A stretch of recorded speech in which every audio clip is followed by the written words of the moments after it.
There has certainly been a lot of conservative infighting lately. The biggest issues that seem to be dividing the right are Tucker Carlson's interview with the white nationalist Nick Fuentes, the Epstein files, and so-called conspiracy theories surrounding many things, including Charlie Kirk's death. Then there was Kevin Roberts, president of the conservative think tank The Heritage Foundation, who released a statement in October defending Carlson. Here's part of what he said at the time. Agree with, and even abhor, things that Nick Fuentes says. But canceling him is not the answer either. When we disagree with a person's thoughts and opinions, we challenge those ideas in debate.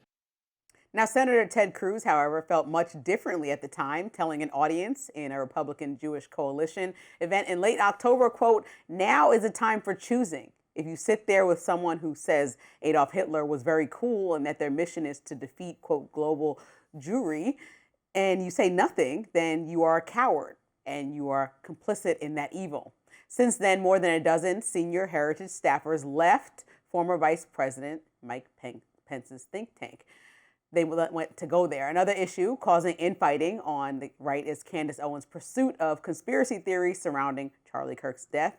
Conservative commentator Megyn Kelly, for instance, has been vocal about her refusal to condemn Owens for her views and even said she helped set up a meeting between Owens and Erica Kirk. Here was Kelly during her show in December. To the hateful people whom I used to call friends, who have been all over the internet trying to shame me and say that no one should ever listen to this program again because I haven't spoken out on the Erica-Candace conflict. I don't have any pearls of wisdom other than go f yourselves.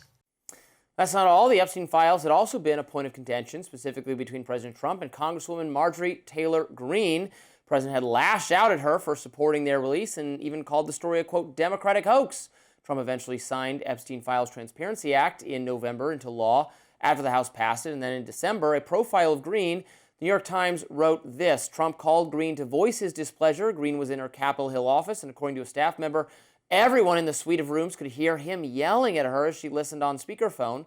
Greene says she expressed her perplexity over his intransigence, and according to Greene, Trump replied, "My friends will get hurt." The Epstein Files saga did seem to plant the seed for a bipartisan coalition led by Congressman Thomas Massie and Ro Khanna. Both of these men spearheaded the effort to release Epstein Files documents and even held press conferences with Epstein victims. Khanna and Massie both denounced President Trump's move to invade Venezuela and capture its leader, Nicolas Maduro. Joining us now to discuss all of these topics is the Young Turks host, Cenk Uygur. Cenk, welcome back to Rising. Happy to be here. So I want to start with this, Cenk. A lot of people, specifically Scott Jennings on CNN, is downplaying how much chaos is happening within the Republican Party. But you say Marjorie Taylor Greene is even more Republican in your mind than he is. And so why do you think that the disconnect, or are they downplaying for a reason because there's no plan after Trump? What are your thoughts? Yeah, Trump's a sellout. He's a fraud. He's a uniparty establishment elite. That's why they're trying to downplay it. And a good percentage of MAGAs caught on to that. By the way, the part we never talk about is independents who voted for Trump, and they're already gone. He's down to about 25% with independents. So that already decides the election in and of itself. But once you get into MAGA, there's two different ways of looking at this. One is the left-right spectrum, Republican, Democrat, partisan spectrum. And in that spectrum, you're not judged by principles or ideas. You're judged by how much of a dog you are to leadership. So if you let Joe Biden walk you around like a dog and pretend he's young and dynamic, you're a good Democrat. Way to lie for the Democratic Party. And if you pretend that Donald Trump is not a con man and an idiot, you're a good Republican. Way to be a Republican and a conservative.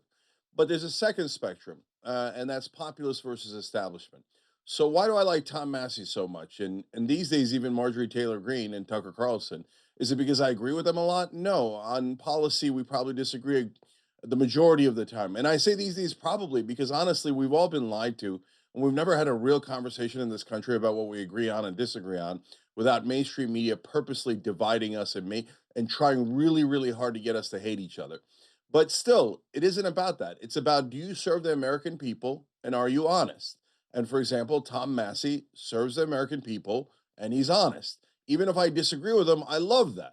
And that's what America is supposed to be. That's what a democracy is supposed to look like. On the other hand, Ted Cruz works for Israel. And honestly, to be fair to him, 94% of Congress works for Israel. They are not honest. They serve their donors. They're crooks. And a good percentage of their own voters have realized that. And soon the whole country will recognize it. And again, it's not just about Ted Cruz and Mike Johnson and Donald Trump, who clearly are subservient to a foreign nation, but also Joe Biden and Chuck Schumer and Hakeem Jeffries. They all serve Israel. They all serve. And what's a more important point is, guys, this isn't just about Israel. Israel is actually a small part of it. It's about the donor class. They serve the donor class, the oil companies, the defense contractors. 94% of our politicians are utter crooks. And that's what the real dividing line is. Yeah, we're certainly talking about foreign policy now, not just Israel and the Middle East, but Venezuela, the Nicolas Maduro taken out, brought back to the U.S. to face charges by the Trump administration. I was told no new wars, but we certainly seem to be starting some, and this is as a big part of the schism on the right as anything, as an older guard in the Republican Party represented by people like Ted Cruz, who are hawkish, who have a more Bush-era foreign policy, and people who are have a disproportionately younger and independent audience, who have come up on alternative media, who people like Tucker Carlson, obviously was a tremendous part of establishment conservative media as well, but has now found new success on his own, who articulate a totally different foreign policy. And that's and I, to lay my cards on the table, policy-wise, I'm certainly more in the alternate media category and wanting a more restrained foreign policy, wanting America first, not wanting to be overly involved in other countries' wars. I'm not sure I agree with everything that gets said or how every way it's characterized about exactly what's going on with Israel and other subjects. But that schism seems deeper than ever right now, and people seem on both sides to not want to let that go or gloss over it. Let's just ignore that difference and elect Republicans or whatever. It seems like that's not the way they're thinking right now. No, and Venezuela is an interesting case study here, and I think it's about to get much larger and probably swallow up the Trump presidency. We could talk about that in a second, so there's basically a couple of different buckets within Trump voters, right? Oftentimes purposefully so. The media makes you think in a binary way, in a black and white world. Are they Republican or Democrat, pro-Trump or anti-Trump? Let's just do no nuance, like we're idiots, right? And that's mainly mainstream media. So the reality is Trump voters are a lot of different categories. There's hardcore Trump cult guys who, if Trump says, I'm coming over to have sex with your mom, they're like, yes, finally, I'm so psyched about it, right? And if he says it, then I'm in no matter what, right? But on the opposite end of the spectrum, there's tons of independents who voted for Trump over the corporate candidate that the Democrats presented and almost always present. And those independents could easily have voted for Bernie Sanders, et cetera. And those independents are very disgruntled with Trump. And that's why you're seeing Joe Rogan, Theo Vaughn, Right. Andrew Schultz, and all of the independent podcasters, Tim Dillon, going, wait. We said anti-war. What is this? What is this? You're giving us nonstop wars, right? You're the exact opposite of what you said you were on the campaign trail. Now, guys, in the old days, what would have happened is Fox News and Rush Limbaugh would have come in and said, no, war means peace, and a bunch of assembly line of zombies would have been produced, and they still are, by the way. If you're watching TV, you're a zombie. You just don't know it. You've been utterly brainwashed. And on the right, you get brainwashed by the part of the corporate media that is Fox News. And Fox News goes, war is great. We love war. We voted for war. No. You guys voted for the exact opposite thing. Wake up, okay? And now, finally, you get to the part of MAGA that is convincible, right? First of all, you don't even need them for elections. But just as an American, right? So half those guys, reflexively, when Trump goes and bombs Caracas and kidnaps Maduro, they're like, yeah, bald eagle, assault weapons, America, right? And they rally towards Trump. But what's going to happen next is, but half of them are like, wait. I'm really positive we said anti-war. And the peace president seems to be bombing and attacking tons of countries. We bombed Nigeria and Somalia during Christmas. We bombed Somalia 127 times last year alone. When do we get the peace, right? So a lot of those guys are disgruntled, and they clearly see him serving Israel and other donors, right? But even the bald eagle American flag guys, once Venezuela goes south, they're going to wake up and go, right. We meant anti-war. I forgot for a second, right? So when this thing goes south, Trump's going to be in big trouble because he's going to lose a huge percentage of his own voters. Now, Cenk, Trump rose to power like denouncing the architects of the Iraq War, and a lot of people described him as a populist type president, perhaps. But you might describe him as somebody who you just think is a neocon. So is it something that he's been this person this whole time? And then how does he make sense of the actions he's taking in Venezuela with Maduro, and then also justify that against pardoning the former president of Honduras, who committed very similar crimes to a lot of critics? Yeah. So there's two different issues there. Let's tackle populism first. So for 10 straight years, I've been saying that Trump is a fake populist. And now that has an upside and a downside. So what do I mean by the upside? Well, he at least had enough sense to pretend to be a populist, whereas the Democrats were like, let's set in the newest line in our corporate robot, Democrat 101. I will do everything the donors say, corporate CEOs and Dick Cheney love me. Like, what are you doing? That's a recipe for disaster and guaranteed electoral defeat. At least Trump was pretending to be a populist because that is the savvy move. So when he's in office, both in the first term, but especially in the second term, he's been pro-war, neocon, elitist, establishment, uniparty guy. Okay, why? What explains him? Is he establishment or populist? No, he's neither. He's a con man, and con men go to what is most effective. So when you're running for office, being populist is way more effective. So candidate Trump is always massively populist. But once you're in office, then you're surrounded by the powerful. And they're like, oh, I'll give you campaign contributions for this. I'll give you direct money for that. I'll give you a Trump tower. I'll give you a plane. I'll give you this. I'll give you that. And he's like, I already won. What do I need? The suckers that voted for me anyway. They were just my latest mark. So now I'll go on to the donors and enrich myself and stuff my pockets full of money from my meme coin and all that stuff. So of course he's always been a fake populist. So the minute he's in power, he does what everyone does in power. And now again, a lot of his own voters realize no matter who you vote for, you always get a neocon. Because once you sit in that seat of power, all the crooks around you go, let's rob the American people together. And unfortunately, almost all of our presidents were crooks who said, oh, yeah, great. I'd love to rob them with you. That's why I took this office in the first place.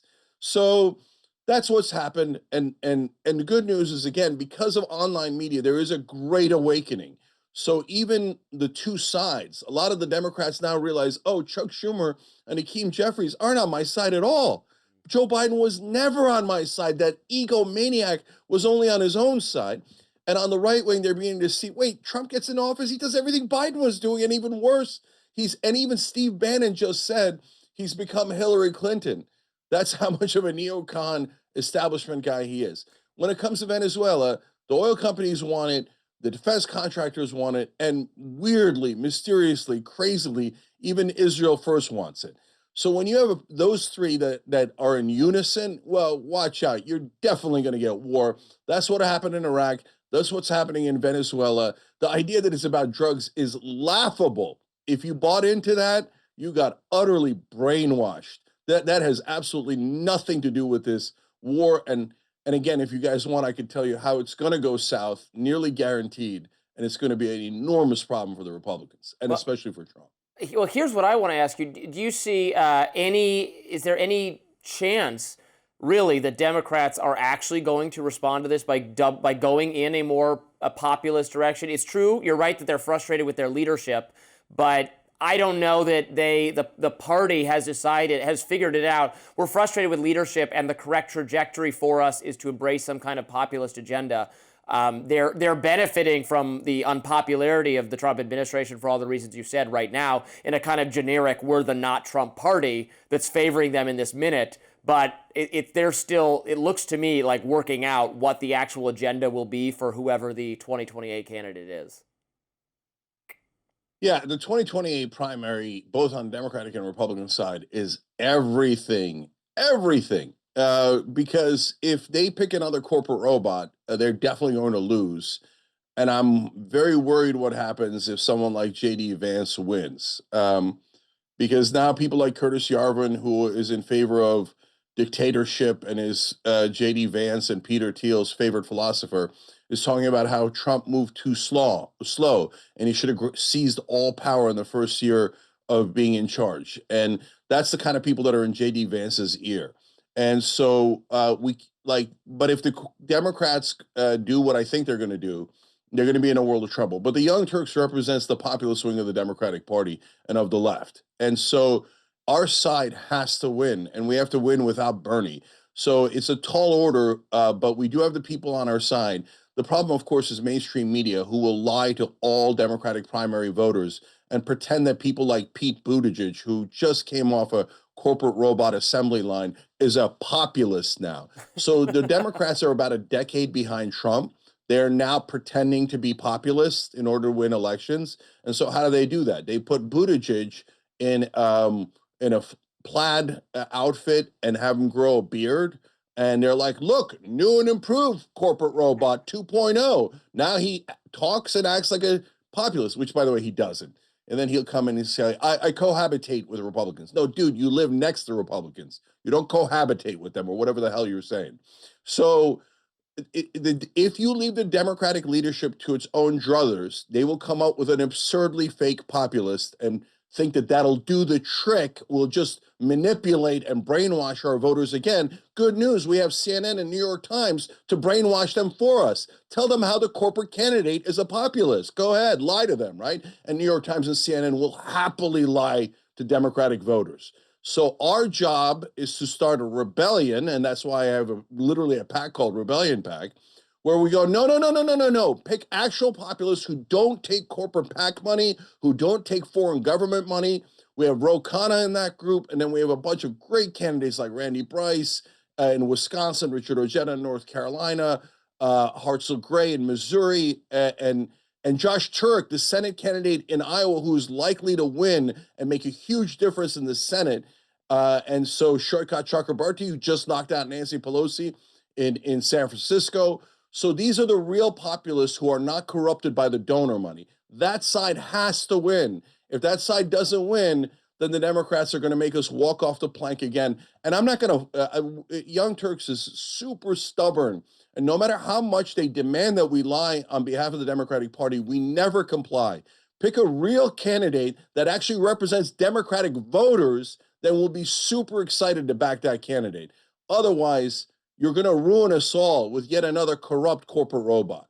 Now, Cenk, quickly, because we have to go, I want to know, is Mamdani the precedent and the way forward then? Is AOC the next presidential candidate in your mind? Is that a path forward to follow what happened in that election? Yeah, so it's complicated because they're not quite populist. Like Mamdani is, AOC is not really, and so they're more progressive. It's a little bit different. That's the left-right spectrum as opposed to the populist establishment spectrum. And so Mamdani's to the left of me. I don't know where AOC is. I mean, she's way to the right of me on money in politics and Israel and all the things that the elites love, and then to the left of me on identity politics and the stuff that's useless and just serves to divide us, right? So, but overall, are they going to be the candidates or that model? No, I think Ro Khanna is the closest model we have.